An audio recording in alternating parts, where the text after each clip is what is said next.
한국인 당뇨병 특성과 2025년 최신 완치 연구 자료를 기준으로 설명을 드리겠습니다.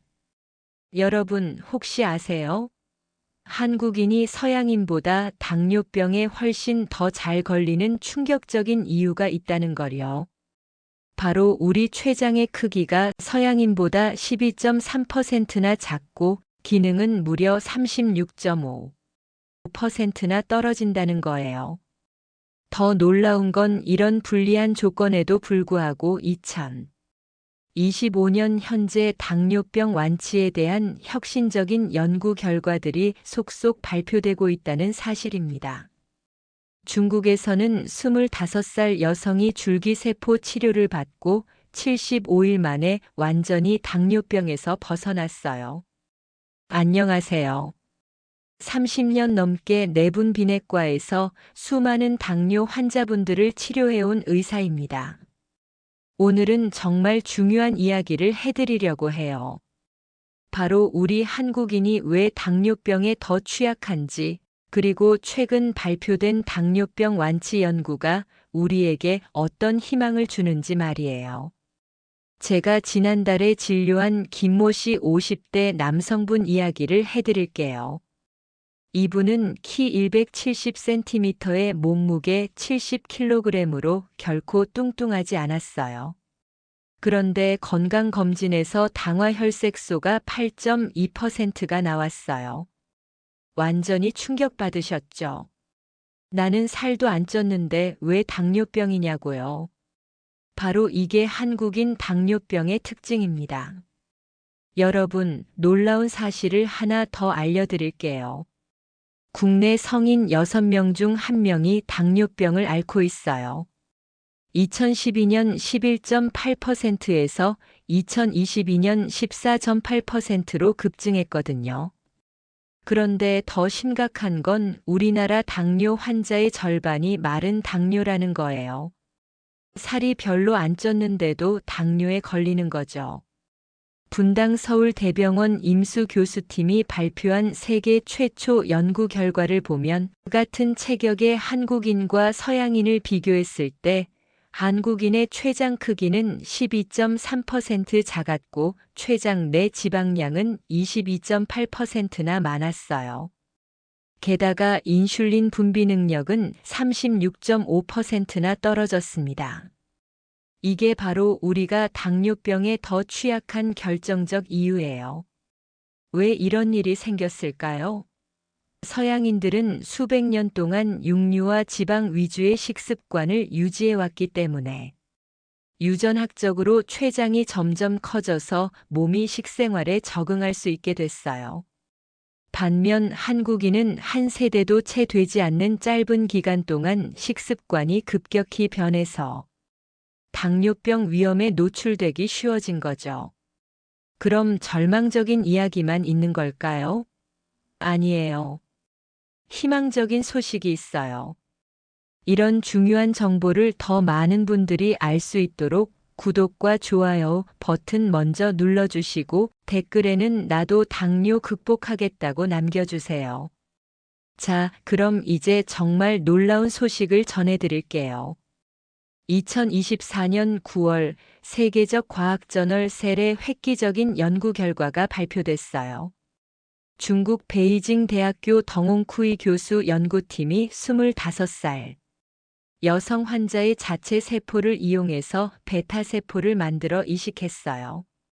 그 결과 이식 후 75일 만에 인슐린 의존도를 완전히 없앨 수 있었고 1년이 지난 현재까지도 정상적인 혈당 조절이 유지되고 있다고 보고됐어요. 이 환자분은 네이처와의 인터뷰에서 이제 설탕을 먹을 수 있다고 말했어요. 모든 음식을 즐겨 먹는다고 했죠. 정말 꿈 같은 이야기 아닌가요? 더 놀라운 건 중국 텐진 제1중앙병원에서도 비슷한 성과를 냈다는 거예요. 제1형 당뇨병 환자에게 화학적으로 유도된 만능줄기 세포를 이식했는데 환자가 외부에서 주입받던 인슐린 없이도 혈당 조절 기능을 완전히 회복했어요. 98% 이상의 혈당 목표 범위 달성률을 보였습니다. 미국에서도 하민이라는 소분자가 췌장 베타세포의 증식을 유도한다는 사실을 발견했어요. 인간 췌장 세포를 이식한 실험용 쥐에게 하민을 투여한 결과 베타세포가 최대 300%까지 증가했어요. GLP-1 수용체 작용제와 병행 투여했을 때는 무려 700%까지 증가하는 효과가 확인됐습니다. 제가 진료하면서 만난 박모 씨 60대 여성분 이야기를 해드릴게요. 이분은 20년간 당뇨병으로 고생하시면서 인슐린을 하루 4번씩 맞고 계셨어요. 그런데 최근 새로운 치료법에 대한 소식을 듣고 희망을 갖기 시작하셨어요. 아직은 연구 단계이지만 이런 희망적인 소식들이 환자분들에게 얼마나 큰 위로가 되는지 모르겠어요. 하지만 여러분, 이런 첨단 치료법이 상용화되기까지는 시간이 걸려요. 그러면 지금 우리는 어떻게 해야 할까요? 특히 우리 한국인은 작은 췌장을 어떻게 보호하고 관리해야 할까요? 첫 번째, 췌장 기능을 보호하는 생활 습관이 중요해요. 우리 췌장이 작고 기능이 떨어지는 만큼 더욱 소중히 다뤄야 해요. 규칙적인 식사와 적절한 운동, 충분한 수면이 기본입니다. 두 번째, 혈당 스파이크를 피해야 해요. 단순당이나 정제된 탄수화물을 급하게 많이 먹으면 췌장에 큰 부담을 줘요. 대신 복합 탄수화물을 천천히 드세요.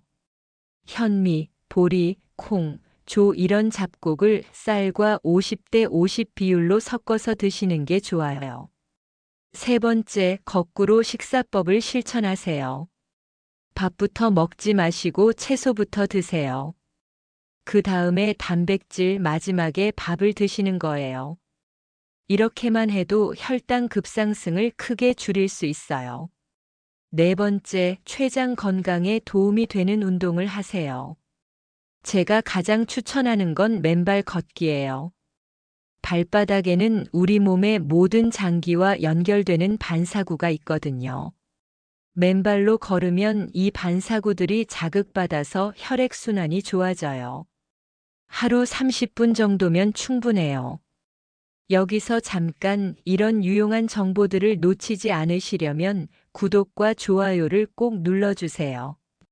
그리고 주변 가족들과 지인들에게도 공유해주세요.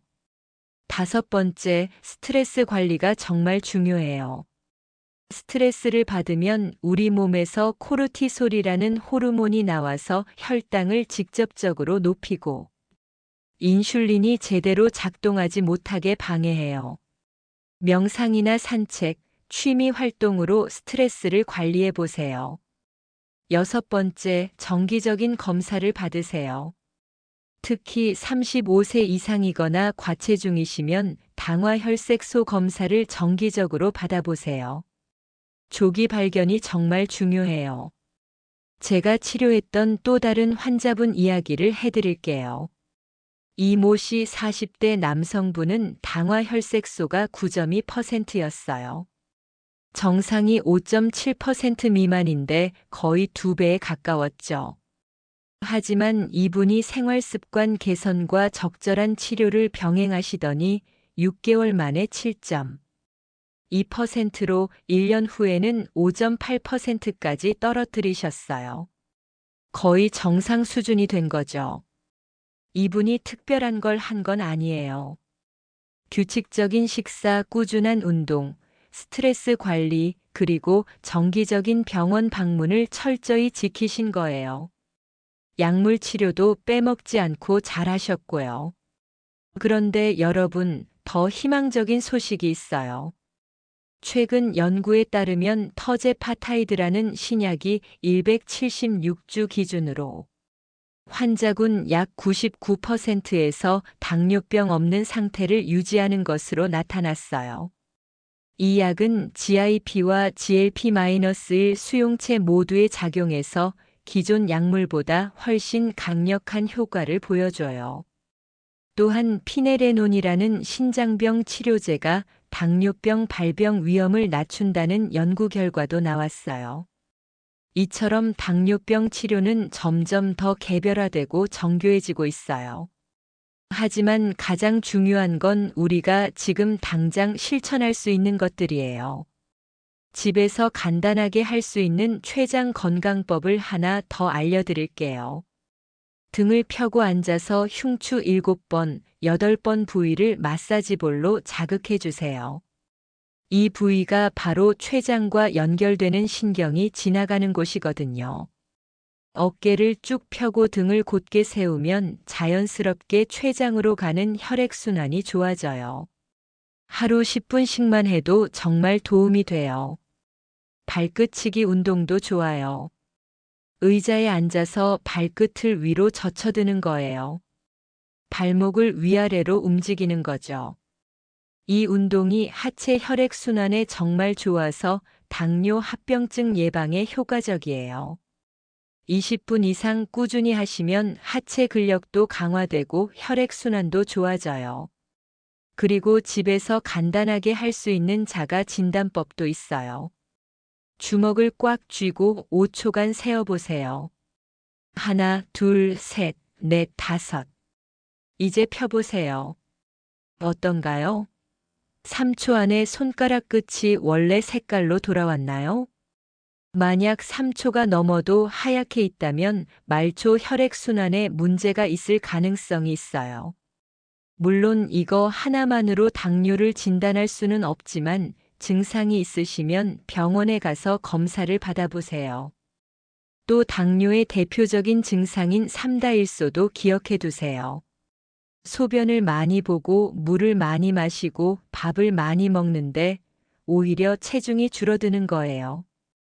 특히 하루에 소변을 10번 이상 본다거나 밤에 2~3번 이상 깨서 화장실을 간다면 의심해 봐야 해요.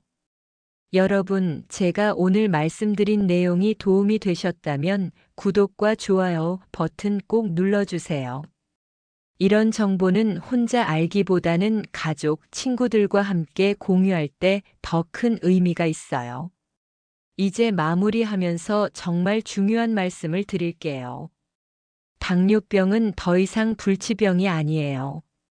줄기세포 치료, 베타세포 재생술, 인공지능 기반 맞춤형 치료까지 다양한 혁신적 치료법들이 개발되고 있어요. 몇 년 후에는 지금보다 훨씬 더 효과적이고 안전한 치료법들이 나올 거예요. 하지만 그때까지 기다리기만 할 수는 없잖아요. 지금 당장 우리가 할 수 있는 것들부터 시작하세요. 오늘부터 거꾸로 식사법 실천하시고 맨발 걸기나 발끝치기 운동도 해보세요. 스트레스 관리도 잊지 마시고요. 제가 30년 넘게 당뇨 환자분들을 치료하면서 느낀 건 포기하지 않는 마음이 가장 중요하다는 거예요.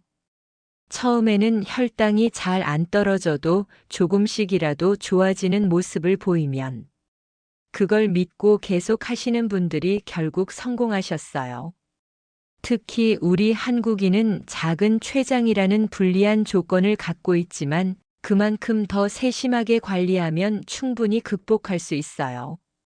서양식 치료법을 그대로 따라 하지 마시고 우리 체질에 맞는 맞춤형 관리법을 실천하시면 돼요. 앞으로도 당뇨병 관련 최신 정보와 실용적인 관리법들을 계속 전해드릴 테니까 구독과 알림 설정도 꼭 해주세요. 댓글로 궁금한 점들 남겨주시면 최대한 답변 드리겠습니다. 당뇨는 관리하는 병이 아니라 극복하는 병이라는 걸 잊지 마세요. 우리에게는 이제 희망이 있어요. 줄기세포 치료라는 놀라운 기술과 우리 각자의 노력이 만나면 분명히 당뇨병을 이겨낼 수 있을 거예요. 여러분 모두 건강하시고 당뇨에서 자유로워지시길 진심으로 바랍니다. 오늘부터 당뇨 극복을 위한 첫걸음을 내딛어 보세요. 감사합니다.